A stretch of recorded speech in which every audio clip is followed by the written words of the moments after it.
เจ็บแม่นบ่แม่นบ่4x4รถละ4x4วะแม่นบ่ฮึบบ่ส่งติครับเบิ่งฮึบโอ้แม่นแล้วไปน้องเอ้ยเนาะน้องเอ้ยเบิ่งแม่นแท้ๆเป็นจังไดเดินทางมาบุกไกลปานใดแต่ว่าพักนี่พักนั้นได้แวนี่คนโดใช้อันผู้นี้คือมาขี่คุยแท้เบิ่งหลอกอีกโอ้สบายดีโอ้สบายดีเด้อบ่เจ็บเด้อเนาะว่าบ่ตูนสบายดีโธ่เป็นไดเป็นเวลาโดนนานเนาะไปพ่อหน้าพ่อตากันโธ่ไปหาพักผ่อนก่อนเข้าซื้อบอกซื้อเว่นสบายดีเด้อลูกพี่เด้อเด็กเทพได้นี่พี่น้องเอ้ยเด็กเทพข้ามมาได้ประเทศไทยผู้มาเป็นภาระอีกแล้วภาระอยู่พุ่นพอเนาะมาเป็นภาระชีวิตต้องขาดพุทธราชเตงเว้ยชีวิตบ้านของผู้ให้ทาย นะชีวิตเธอเซ่ผู้ให้ทายได้มีข้อเสียง ผู้ให้ทาย คือบ่อยไทยมาเก็บเครื่องรางของโอ้ยก็ได้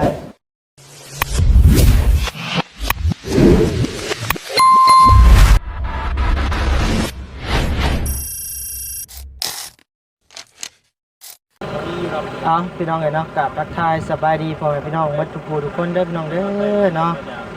ทางมานิวกะมายืนอยู่คำมืดตื่นตานะพี่น้องเนาะยืนคอยทางอยู่พี่น้องเนาะกำลังมาถ่าทีมงานเราใต้เดินทางมาแล้วพี่น้องเนาะเดินทางขึ้นมาเซโนเฮาพี่แหละพี่น้องเลยเนาะกำลังถ่าต้อนรับอยู่ตอนนี้กะกำลังเดินทางมาฮอดประมาณอีกประมาณ20 โล 10 กว่าโลนี่แหละพี่น้องเนาะกำลังรอคอยลอยคออยู่พี่น้องเลยเนาะนี่แหละมา3 หนุ่มพี่น้องเลยหนุ่มยาวกับหนุ่มเมฆพี่น้องเลยโดยสบายดีเนาะ เดี๋ยวรอเบิ่งพี่น้องเลยนะจังหน่อยเป็นกันน่าจะฮอดแหละยังเลยบ่ใกล้ปันใดพี่น้องเลยเนาะโดยรอคอยลอยคออยู่พี่น้องเลยเนาะแม่นบอกคันนี่บ่เมฆแม่นอยู่บ่ชงอยู่ได้เนาะตามเบิ่งนี่โอ้บ่แม่นเว้ยเอารออีกก่อนน้อยนึงพี่น้องเลยเนาะกำลังรอถ่ายอยู่พี่น้องเลยเนาะนี่คันนี้แหละเอาเบิ่งนี่คักแล้วนี่มาเลยนี่ลิดมาเลยนี่คอยขี่นะบ่แม่นพี่น้องเลยกำลังรอรุ่นอยู่นี่คันตาขาวนี่แหละเอาว่ะแม่นร้อยเลยนี่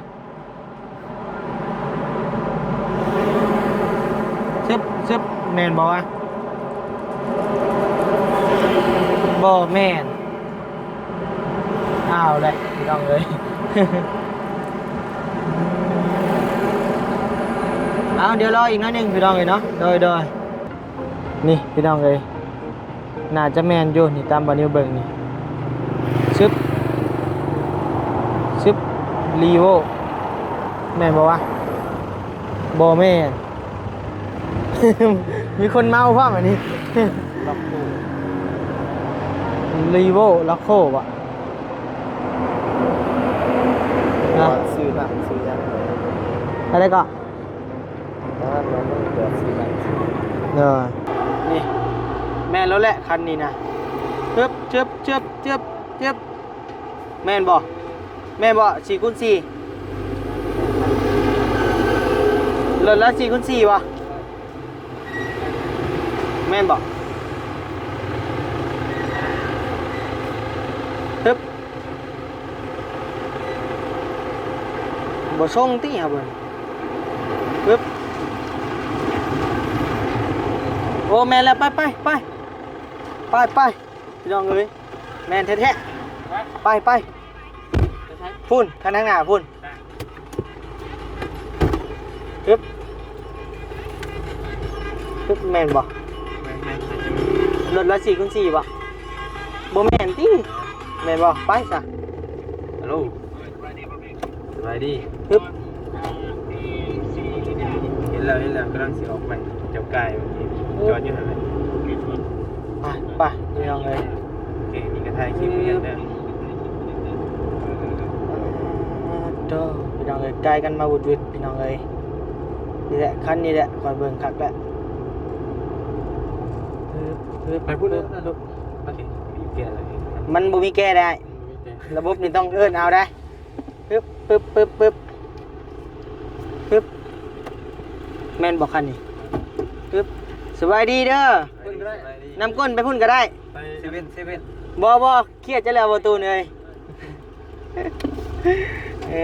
ไปพี่น้องเอ้ยได้พบได้พ่อกันแล้วบาดนี้เนาะสบายดีเด้อบ่ยาเด้อ สวัสดีเด้อ กะสบายดีเด้อบ่เมฆเด้อ รอถ่ายคลิปไปพี่น้องเอ้ยขับรถก่อนเนาะผู้แลไปพบกันเซเว่นผู้แลพี่น้องเอ้ยโดยพี่น้องเนาะเซิร์นเบสเซโน่เนาะ เซโนเด้อเฮ้ย ออกน้อยแล้วพี่น้องหาโจนมือไปลงไปเบิ่งดาราก่อนพี่น้องเอ้ยโตใส่เฮ็ดหญิงกันแท้เนาะอันนี้เนาะสบายดีเด้อบ่พลเด้อเนาะป้าหาแต่เห็นหน้าครั้งแรกพี่น้องเอ้ยเนาะเบิ่งเป็นจังไดเดินทางมา บุกไกลปานใดแต่ว่าพักนี่พักนั้นได้แวนี่ คนโดใช้อันปูนี่คือมาขี่คุยแท้เบิ่งหลอกอีกโอ้สบายดี สบายดีเด้อ โอ้สบายดีเด้อบ่เจ็บเด้อเนาะว่าบ่ตูนสบายดีโธ่เป็นไดลงรถซะโอ้โดยโอ้ยเนาะพอเนาะ โดยหลายเดือนได้ป่ะมาพี่ป่ะโอ้ยเนาะพี่น้องเอ้ยมาไกล สบายก็ได้นะเจอกันตลอดไม่ได้เด้อ เป็นเวลาโดนนานเนาะไปพ่อหน้าพ่อตากันท่องไปหาพักผ่อนก่อนเข้าซื้อบอกเซเว่นถ่ายก่อนเราสับโดยต่อมาฮอดแล้วพี่น้องเอ้ยเนาะทีมงานเราใต้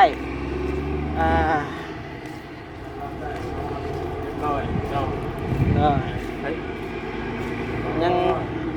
เอาเครื่องในรถอยู่ธรรมดาจนบ่จื้อบ่จิบกินผมเราเท่ได้หมวกบ่งามใจบ่ใจเสา เป็นได้คนทางอะเจ็บคนทางดิ แถวดีแล้ว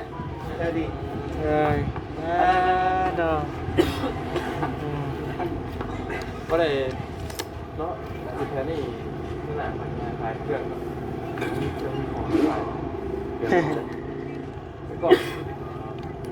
ดิใส่กรอบอยู่ในดิโอ้แม่นก็เราขายจะก่อนเราจะไปแล้วไปนะไปนักคิดตอนนั้นน้องเมฆไม่ได้ไปเนาะไม่ได้ไปแต่เราอยู่ปากเสียพี่น้องเลยคือสิเมื่อยเบิ่งหน้าตาแต่ละคนนี่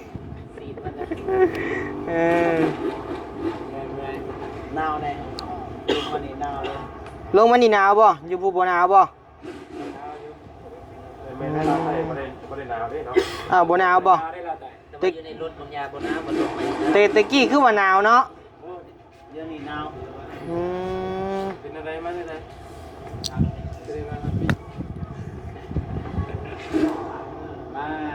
มาลิฟต์นี่แหละ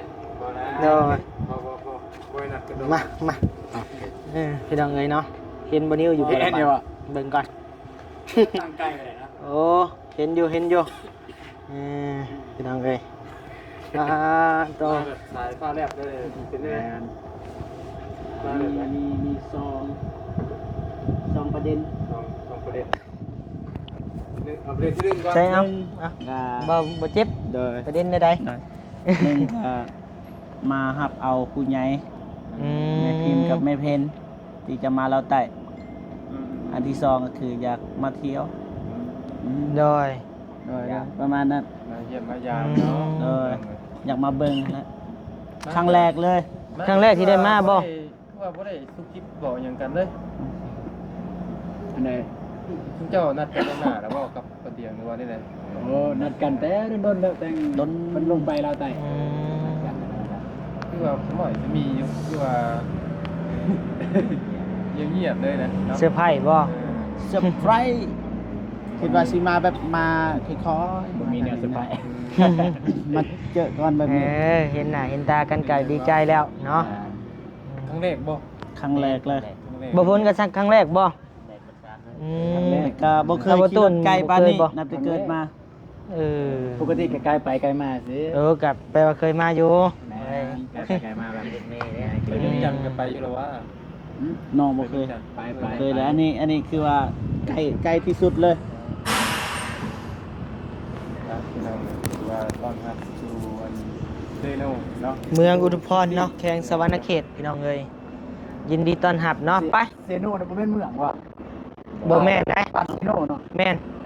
หมู่บ้านเซโนเมืองอุทุมพรแข่งสวรรณเขตพี่น้องเอ้ย แล้วเมืองอุทุมพรที่ไสล่ะ หึ เมืองอุทุมพร อันนี้แหละเมืองอุทุมพรเซโนกับเมืองอุทุมพรคือกัน คือว่า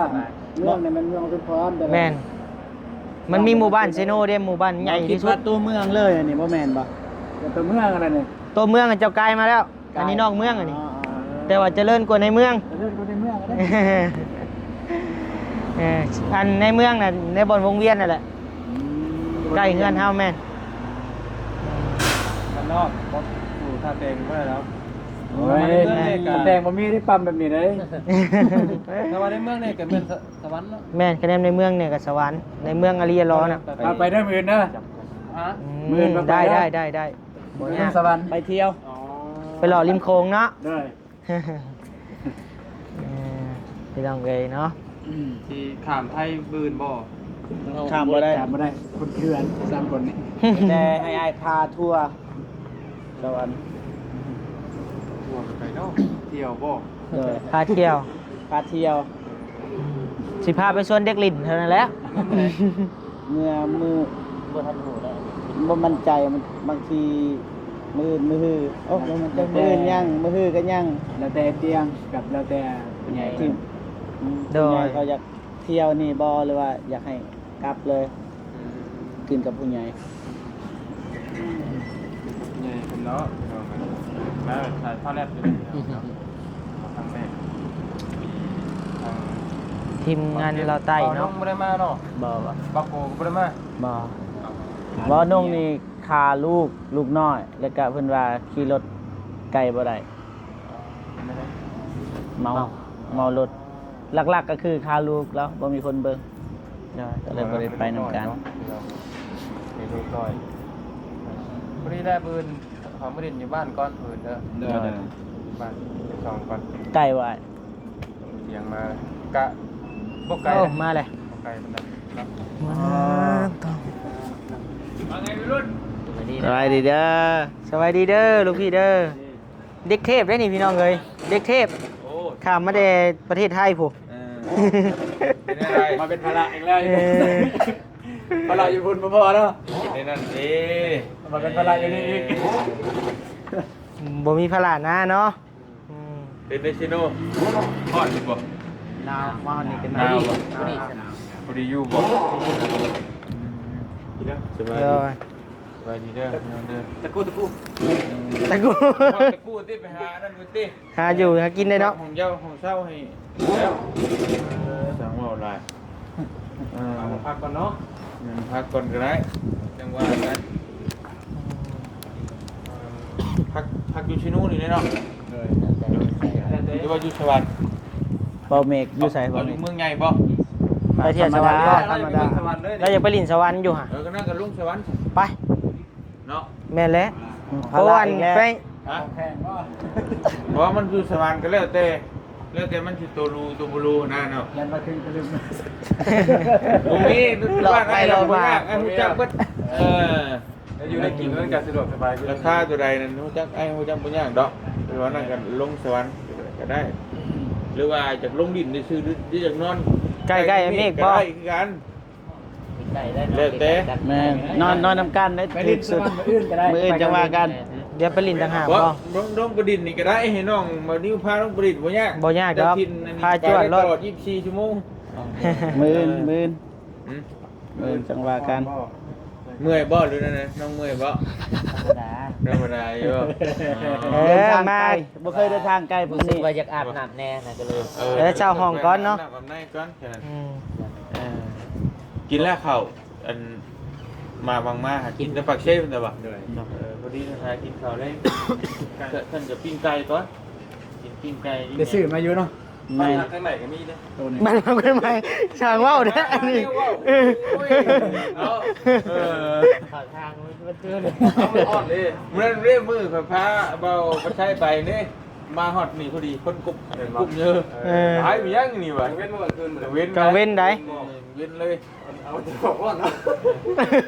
ช่างว่าว กักบ้านพักใหม่ไอ้ที่ใส่ฮะไอ้ยังต้อง นี่ต้องพาไส้แม่น ไม่ค่อยกับท่านได้เข้าไปเบิ่งนี่หรอกน้องเป็นไส้คุณเราบ้านพักเพื่อนมันไปสิเบาขี่ได้ เบาทีได้ มันอีกกันบ่ มาตอนหักบ่ เล่นไปเลยนี่แล้วนี่ก็จุดลักน้องเอ้ยเชโน ซีโนน คือมันเป็น3แยกก็พุ่นขึ้นเวียงจันทน์แยกลงพุ่นเนี่ยทั้งไอ้มาก็นี่เนี่ยข้ามไปฝั่งไทยจากนี้ไปฝั่งไทยประมาณ30ลักบ่ไกล อันนี้พยายาม ไป ไป เบิ่งบ่ อันนี้พยายามไปสกินยูนพวกข้าม ครัวขามกล้องครัวบ่ ต้องครัวกับวิวงามเลย แม่นแหละ เดี๋ยวพาคุณไปก็ได้ ได้เราจะหลอกเจริญเนาะ ไปสกิน โอเคบ่เป็นหยังพาจวด ไม่ยากแต่ว่าบ่มีเงินเลี้ยงได้ช่วงนี้ ค่าตัวเดียวนี่แหละ นี่นี่อยู่ โอ้บ่เป็นหยังคัก มีงบไหมคุณหา10,000แสนห้าได้อยู่ ได้ แซน5เหรียญแซน50เหรียญ เปิดจุ๊บ จุบอยู่ ตกว่าเดือนบ่มีบัญชามีแต่ข่อยรวย พี่รวยตังค์มีแต่ว่าพักด้วยนี่เนาะหรือว่าลูก โดย สวรรค์เนาะ เอาแต่อายเลยในวายุไซ ผักน้ำบ่เมกนะ ผักน้ำกัน พักใกล้ๆซะ ใกล้ๆกัน เวลาไปซื้อข้าวซื้อน้ำจังหู้บ่อนไป บ่เมกละฮู้เบิดเด้ นี่ตัวคลิปก็ได้บ่นะนี่ก็เลยตลาดนิดนึง ซอนไซ นี่มงต้องถามกับอันพี ตรงข้ามกับ CPO โอเค เป็นได้ไร ก็คักอยู่ได้ เจ้าเคยเข้าพักแล้วมันเป็นยังไงบอกทางเราทางราคาราคาเท่าไหร่ราคาบอก ธรรมดาแสนหา จะเช่าเท่าไหรครับทางขึ้นอยู่ครับ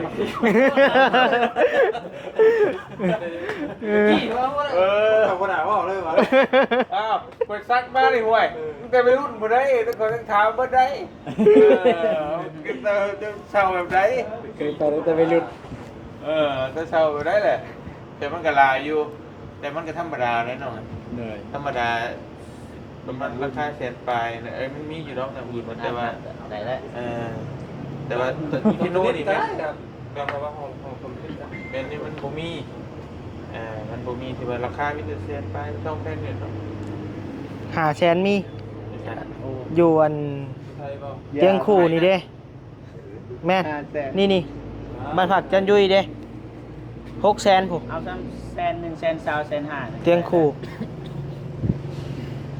ครับไปเบิ่ง ไป บ่เนี่ย ไป มาได้มั้ยนะแต่มาตำบ่อายุเจ้าข่อยนี่แหละ ที่ข้ามไทยอีกดิ บ่ฮอดหรอ 9 โมงบ่ฮอดซัก ไปเขาก็ต้องไปแม่เพราะว่า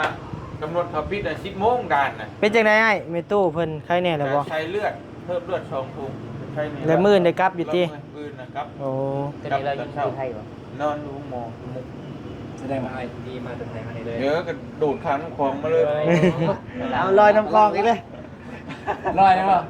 รอบปันกัน ผม นะ เป็นยังนะเว้าคือเว้าเนาะฮอดมืออันนี้ให้บ่ได้ว่าแต่เนาะเพราะว่ามันฮอดมือเฮานัดกันน่ะเด้ แม่ แต่ว่ามันก็เป็นทางอันนี้เฮาเองพี่น้องเอ้ยบ่เป็นหยังบ่ดีอยู่พุ่นเด้ เล่นอยู่ หลายคนอยู่พุ่นบ่มีปัญหาหยังดอกแต่ว่าสิกลับไปนอนน้ำเพิ่นนะ เป็นเลือดเนาะเป็นเดียวก็ต้องเอาคนนั่นเป็นยังไงก่อนเนี่ยดิเพื่อน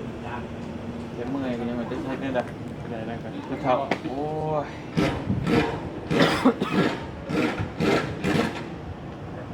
มีแต่ข้าวเซเว่นก่อนบ่มาแล้วก็ไป ไปหาชื่อน้ำชื่อในเนาะ ชื่อแนวทำนั่งเนี่ยโอ้ยมาอะไรกันเลยไม่อยู่หน้ามันเมื่อบุเป็นเรา ซีเป็นบานเฮาไม่ได้เปิดเองแน่นอนสักคน เซเว่นบานเฮาเปิด ซีเป็นบานเฮาไม่ได้เปิดเองดึงสามลังเลยเด้อ ชีวิตมันขาดก็ตลาดตะแตงบ่ เซเว่นบ้านเราพูดให้ใช่ ฮะ เซเว่นเทลเซ่จะพูดให้ใช่ ได้ มีข้าวเซ่ พูดไม่ใช่ ต้องคอย คือบ่อยถ่าย มาเก็บเครื่องลากออก โอ้โหก็ได้ เรื่องนี้คนในน้ำใช่อันนี้ไอ้หุ่นจักก็เจ้าของเพิ่นเจ้าของกล้องขอโทษแต่ได้ถึงลูกน้องเพิ่นหุ่นจักเพิ่นเปิด เป็นไรนี้ก็มีได้ดิ แต่ว่าเพิ่นนั่นนั่งคุยเพิ่นอยู่นี่ครับถ่ายได้จะโปรโมทให้เลย ซอยแบบอัน อันนั้น มีใครยังที่สมุด เท่าไหร่ ขอเอาเลยก็ได้ผมเป็นยัง อันนั้นยาสีฟันมีแล้วยาสีฟันมีแล้วสีแปรง งามเนาะเซเว่นก็ได้ เล่มนี้ก่อน พี่น้องเลย คน แม่ เล่น แม่แม่ประมาณว่าเลือกสิเนาะ